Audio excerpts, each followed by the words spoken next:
Welcome to Backstage with Richard Ridge. Audible Inc., the leading creator and provider of premium audio storytelling, is presenting the world premiere of Good Enemy, a new play written by Audible Theater emerging playwright Elong Liu, which is directed by Obie Award winner Che Yu. Performances have just begun for a limited 5-week only engagement with an official opening on Sunday, November 6th at the Minetta Lane Theater, Audible's creative home for live performances in New York. And my guests are two of the show's stars. Please welcome Jeena Yi and Tim Liu. Hey, how are you? How are you two? Good. How are you? Well, first of all, how are you both and where are you both? Looks like you're both in the same place, so tell me where you are. Yeah. This is the glamorous world of off-Broadway dressing rooms. We're in me and the other Gina Quintos's dressing room right now, because it's the quietest place in the theater right now. Yeah. Okay, so you're both at the Minetta Lane right now, right? Yes, we are. Mm-hmm. So tell me, how are rehearsals going?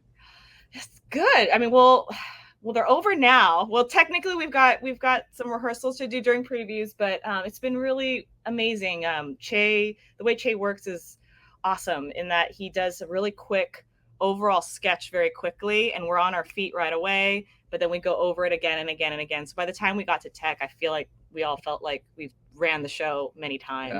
Yeah. So it's kind of like sketching and then coloring and then painting and getting all the details. So now we're like in the nitty gritty, which is also nerve wracking. Yeah.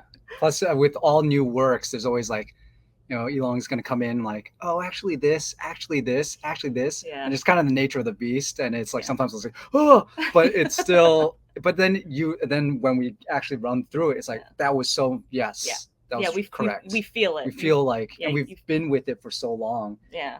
Then knowing that, oh, that's how the scene used to be. Oh, wow. Just like the economy of it is so much greater, or like, oh, they opened up this section that feels really good. Yeah, it's been for sure. New works are they're great to work on. It doing a Shakespeare is fine, but it's like a fresh new young voice it's always really great to hear and great to work on. So for rehearsals, for me, that's been great for sure. And building a character from scratch is so fun. Yeah, we're going to get into that, but do you begin performances actually tonight? Tonight's our first preview. Tonight in we got some rewrites on Sunday. We did. And so we're going to put them in today. Because I was going to ask you, first of all, how excited are you? First performance tonight of Good Enemy. I mean, like you just started talking about working on a new play, but how excited are the two of you for that first performance tonight with a live audience? Excited, nervous. I always get a little nervous. Yeah, but I'm very excited. Yeah, we're so excited just to show this wonderful play to everybody. Yeah. It's like when you're building a Lego set when you're a kid and you're like, oh, look at him. Like that's kind of, we're like waiting for that moment of being able to do like, okay, this is supposed to be in front of, not a rehearsal room. It's supposed to be in front of an audience. So it'll be interesting to see how the audience reacts. Yeah, like what they react to. Like I know what I think is. Yeah, I think it's funny or way. sad or whatever. But hearing what someone who doesn't have the kind of they don't know the play, so it'll be good. It'll be good it'll be a great learning. I'm really excited to see what we're going to learn. Right. Yeah. Exciting is a word I use all the time because it is, but I'm sure there's so many other things. People always say to me, Richard, I'm excited, but I'm this, I'm that. Well, you have to be because, you're finally putting this up in front of a live audience and they're like the last member of this whole thing when you put a show together. It's you and the audience and then you get your rhythms together. So tonight's going to be really exciting and many other feelings for all of you at the same time. Right. How did the play come about for each of you? Jeena, I'll start with you. The play first came to me, it was during the pandemic and there was a Zoom workshop and I've known Che for a little bit and they asked me to do this reading and I fell in love with this play from like that first day when we read it on Zoom, and I've been a part of other Zoom readings since then. And I'm just, most actors, we all do workshops and stuff, but I feel so lucky that I'm actually like in the production of something that you workshopped 2 years ago, in the middle of a pandemic when it was so uncertain for all of us. And so I feel very fortunate, but that's how I came to this play. Yeah. Well, for me, it was, I was just like a release came down on like Actors Access or Breakdowns for this, and I was just like click submit. I was like, oh, this is kind of interesting. People like working on it, and they had.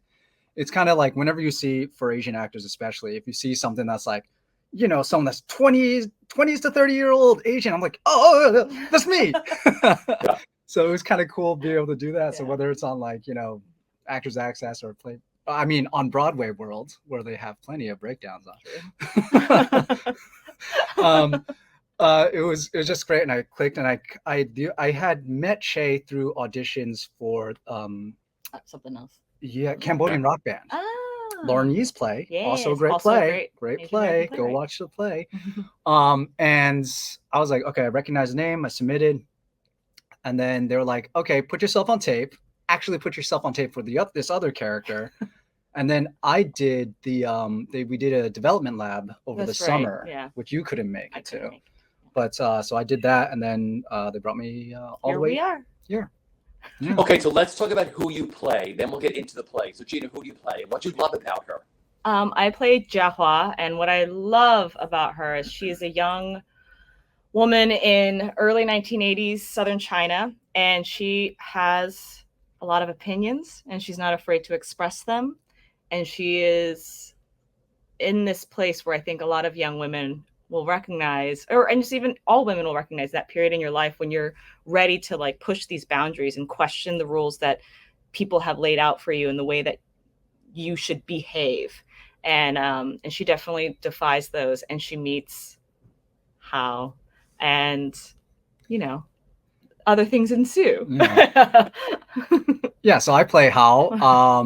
I don't know. Is it a secret? It's not a secret that I play. How? No, That you- I don't like know. a- I I don't don't know. think so. Okay. I don't know. That I'm like that I'm like a younger of someone else in the cast. Like I'm Yeah. so like seeing these two kind of the progression of these two, the same person through two different timelines, and how one becomes the other was a really interesting thing that we had to go through a lot in rehearsals of figuring out how like how does what we do in 1984 affect 2021 2022 the modern timeline. Yeah. So I found it was a lot of fun and a lot really interesting just being able to have my character's arc. Okay, I have my full character arc for Tim the actor, but really the character arc is from 84 all the way to 2021 when Yeah. I'm not like Tim's not there anymore. It's Right. Francis's. But Yeah. The great Francis Jew. yeah, the great Francis Chu. We love him. He's a We all love him. He's so he's nice. I love Francis Chu. He's a little hug him. I was going to ask you, for 2.5 years, it was all Zoom and StreamYard and everything else. How did it feel to walk into a rehearsal room again and be working with a group of actors, your playwright, your director, and being in that room again? Tell me what those feelings were like.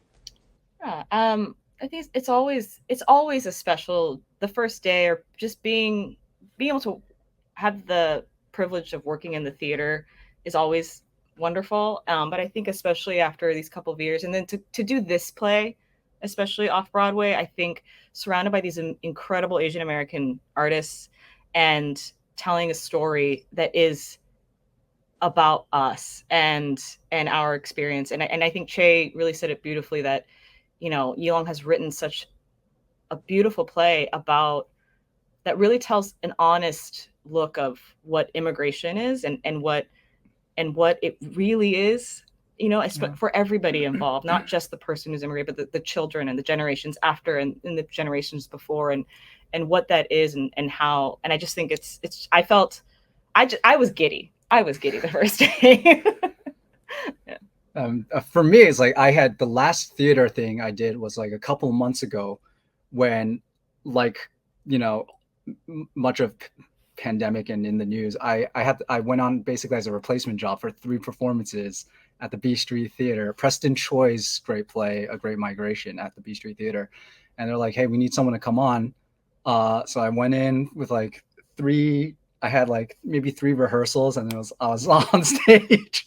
So it was like going from like that pandemic mentality. You're reading all these articles like, Music Man shut down for this, and then this shut down for this because people are getting sick or whatever. And I was like, oh, okay, so that's what theater is now. And then we got to here, and I personally felt pretty safe. We were testing, twice regularly, a week. Everyone was masked when comfortable and whatever we needed. And then being able to sit there and be like, okay, so there's this group of people. Okay, how do we do rehearsal again? Oh, it's not just memorize everything and just go on. Great. Okay. So, I get to actually, just relax, and then go slowly and build the character and build like the company. And I think this company is just a lot of fun. First off, I like everyone here. There's no shadiness. I paid him to say that. Yeah, she did. right under here where you can't see it. She's handing me envelopes of money. But yeah, I'd had a blast. Everyone's really talented, and Che knows what he wants, and Elong is brilliant and writing really, really beautiful scenes. So it's been fantastic. Considering feel very lucky. It's very lucky, and this is such a great production to come onto after kind of having a layoff, being not in person for so long. It's having this kind of experience. I'm like, all right, great. Everyone's great. It's so much fun. Yeah, it's fun rather than nervous. Yeah. Let's talk about the importance of this play. I mean, with everything going on in the world and politics and everything else, especially with Asian hate and everything else, this is such an important play. Talk about what this play means to each of you, Jeena. Yeah, I think what this play means to me, especially I think in particular with my character Jiahua, I think in a world where we are seeing live young women being silenced and policed and told how they're supposed to behave, and the fact that my character takes place in a real time in history, in a different country, but I think that the spirit, I think for me, what it means to me is just how important it is to have hope, and how important it is to keep fighting for the things, even though maybe to some people it seems minute. Because my character, she wants to dance and she wants to listen to pop music and dance and be free. And for stuff that probably you and I growing up in America, we take advantage of. And that's what we all did. We were all screaming around and dancing with our friends at a club or something. But for her, it symbolizes more than just that. It's more than just that. And I think that for me, that's what this means for me personally. I think to to remember that freedom comes in a lot of forms. And I think this play reminds me of that. And it makes me grateful always. But then also we got to keep fighting. Yeah. 2 weeks, everyone vote, please. Yes. For me, I think I might have mentioned this before, maybe in rehearsal or something, but it's very easy for any kind of play set in a specific time to be almost a genre of play. We'll talk about World War II movies, or this is a Holocaust movie, or a Holocaust play, or a Vietnam War, and this is this is about communism. And it's very easy to forget that there were people, that it's not a conceptual thing that we learned about in history. It is people. And sometimes people, the storm is around them and they don't feel it as much. And sometimes they are in the thick of it, where they're getting buffeted by everything. So it's very easy to, I think one of my favorite lines in the play, maybe we have to cut this, but he says it's my story isn't like a feel-good democracy porn. Because what we expect oftentimes is they came to America and, like Jeena said, and everything was great. That's the immigrant experience. We're so happy. It's no, you get here and it's hard. I mean, I think of even my parents who are, when I was growing up, we were very, very middle class, maybe even upper middle, almost. Ooh, fancy. Fancy. They owned a house, something I will never be able to do.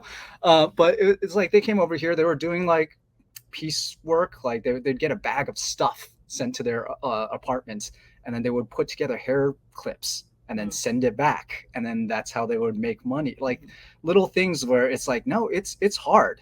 Maybe our parents might be able to hide some of it from us, to the point where I was very lucky. I was able to go to college and do all this stuff, and my parents did too. They were students, but having that immigrant experience, and then in the play especially, there's a lot about these kind of generational misunderstandings or generational conflict of not really understanding what it costs to be this, or what it costs to just live in the suburbs, or not have debt, or not have, So I think that's alongside all that, people trying to live a very simple, good life.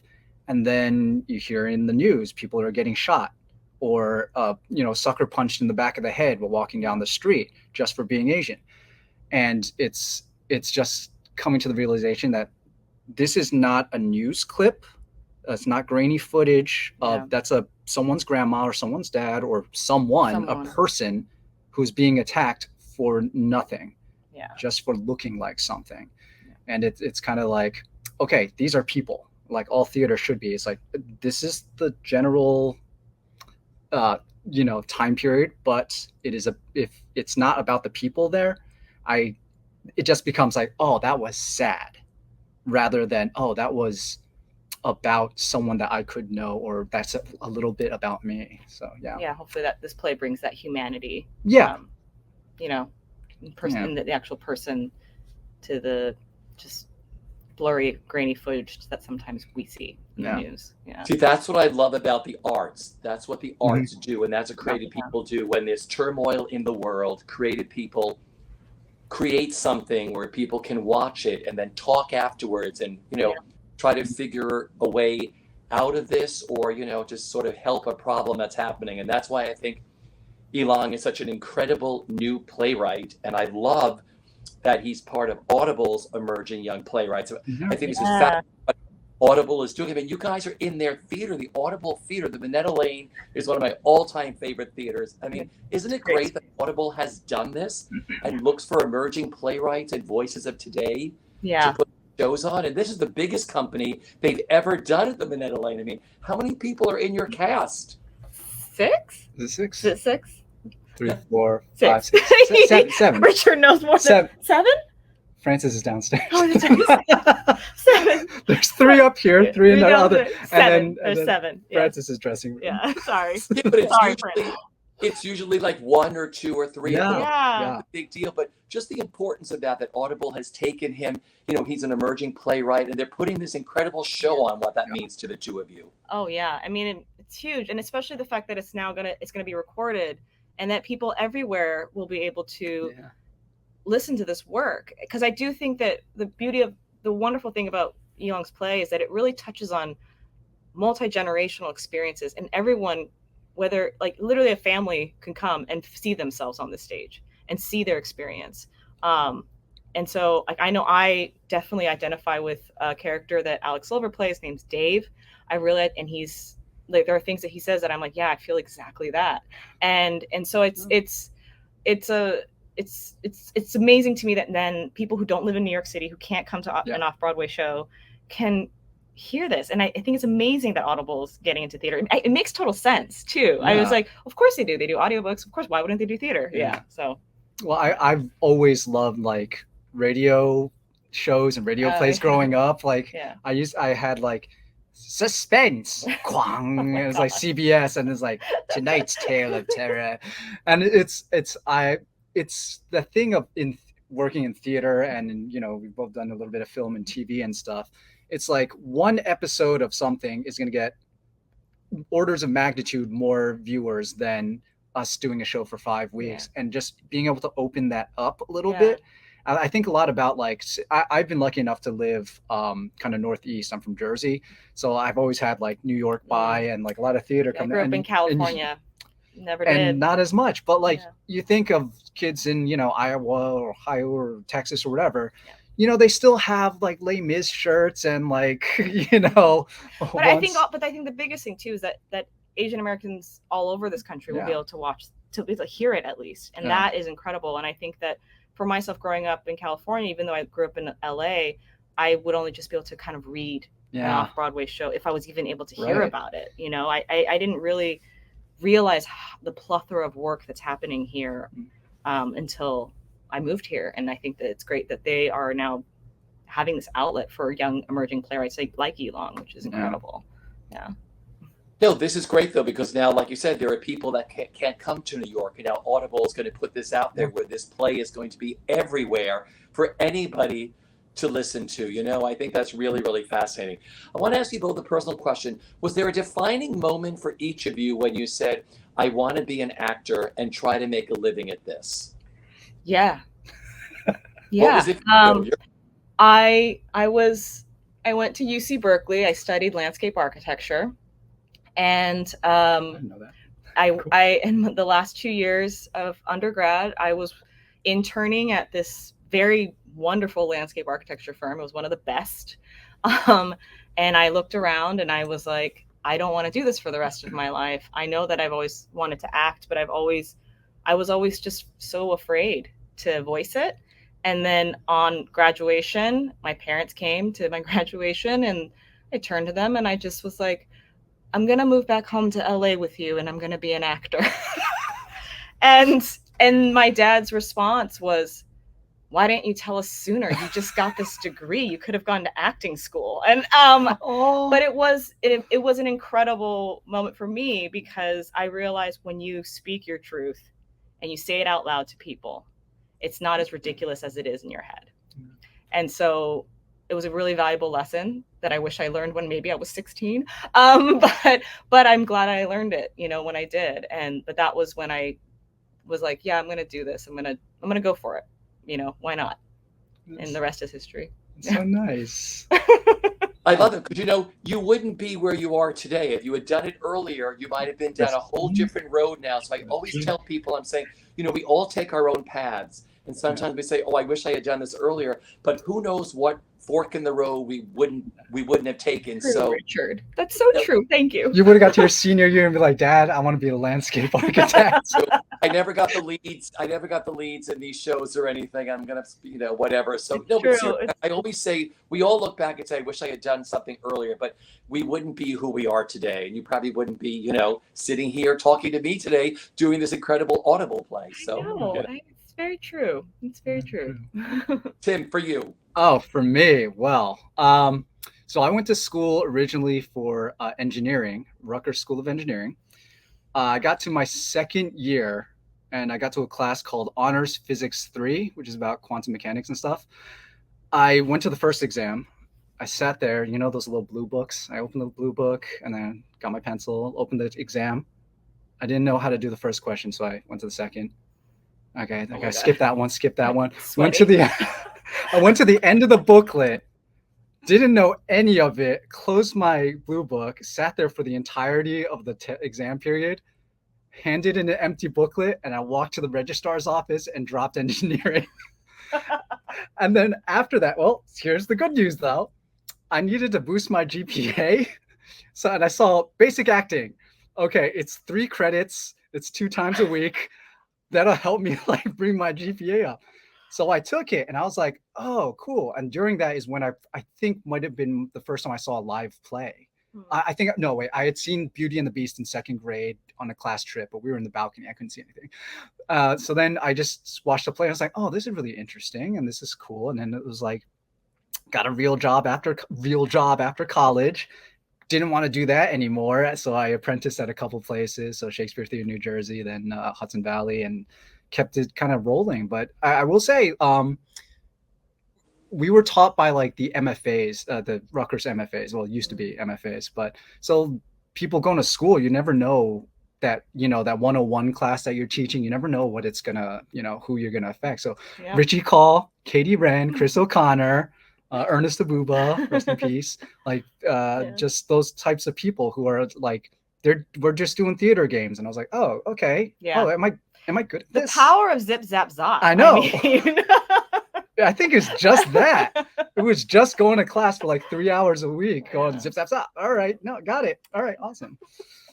And then that's all my acting technique now. Just zip, zap, zop. I have been doing interviews for over 26 years.